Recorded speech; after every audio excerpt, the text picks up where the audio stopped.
Hi అందరికీ నమస్కారం. ఈరోజు మనం విజయవాడ సెంట్రల్కి సంబంధించినటువంటి అసెంబ్లీ నియోజకవర్గం ఈరోజు విజయవాడ సెంట్రల్ నియోజకవర్గం గురించి మాట్లాడుకోబోతున్నాం. విషయం ఏంటంటే ఇక్కడ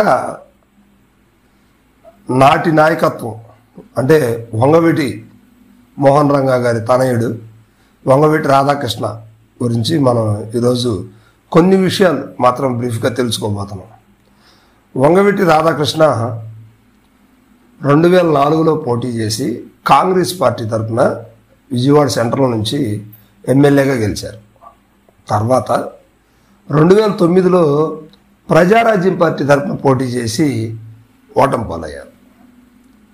ఆ తర్వాత 2014లో వైఎస్ఆర్సీపీ నుంచి పోటీ చేసి మళ్ళీ ఓటమి పాలయ్యారు.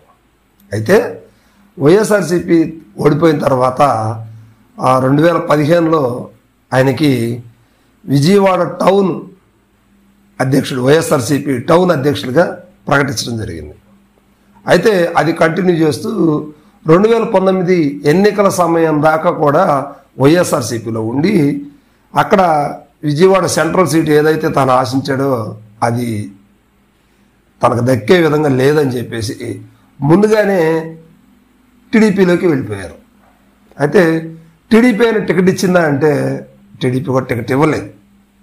సో ఇప్పుడేం చేయాలి? కామ్గా ఉన్నారు.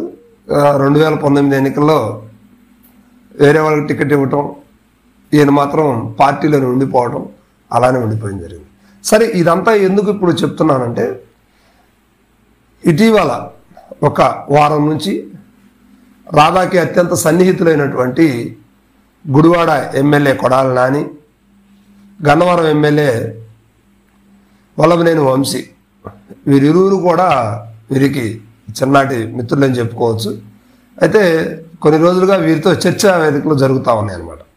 వీళ్ళిద్దరు కలిసేసి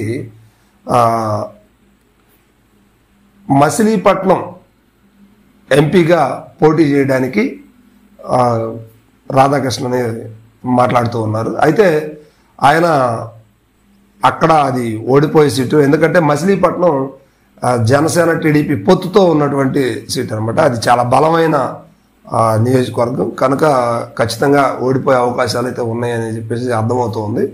సో అందుకని చెప్పేసి ఆయన విజయవాడ సెంట్రల్ అయితే కోరుకుంటున్నారు. విజయవాడ సెంట్రల్లో ఆల్రెడీ ఒక స్ట్రాంగ్ ఎమ్మెల్యే ఉన్నారు, అందరూ తెలుసు. అయితే ఇప్పుడు ఇది వైఎస్ఆర్సీపీ ఆ విజయవాడ సెంట్రల్ని రాధాకృష్ణకి ఇవ్వటం అనేది ఖచ్చితంగా జరగని పని అయితే ఉంది.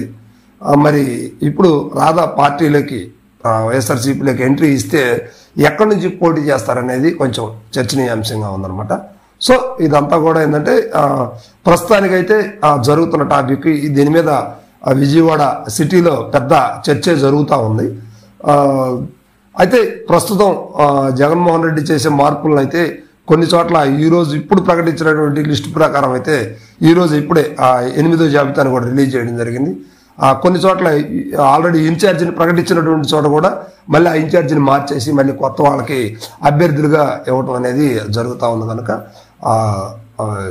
ఏ క్షణాన ఏం జరుగుతుంది అనేది ప్రస్తుత పరిస్థితుల్లో ఇరు పార్టీల నుంచి కూడా అర్థం కాని పరిస్థితిలో ఉంది. కనుక ఖచ్చితంగా వంగవీటి రాధాకృష్ణ పార్టీలోకి వస్తే విజయవాడ సెంట్రల్ నుంచే పోటీ చేయాలని ఆయన అయితే అంటున్నాడు. అయితే పార్టీలోకి వస్తాడా లేదా అనేది కూడా చర్చ అయితే జరుగుతుంది, కానీ ఖచ్చితంగా వస్తాడా అనేది మాత్రం ఇంతవరకు అధికారికంగా ఎక్కడ బయటకు వచ్చిన సందర్భం లేదు.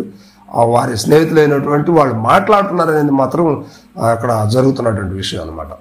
సరే, నెక్స్ట్ ఏం జరగబోతుంది అనేది జస్ట్ కొంచెం టైంలోనే మనకి అన్నీ తెలుస్తాయి. చూస్తూనే ఉండండి. మన బెన్ తెలుగు అప్డేట్స్ అన్నీ కూడా మీకోసం వస్తూ ఉంటాయి. అంతవరకు సెలవు. నమస్కారం.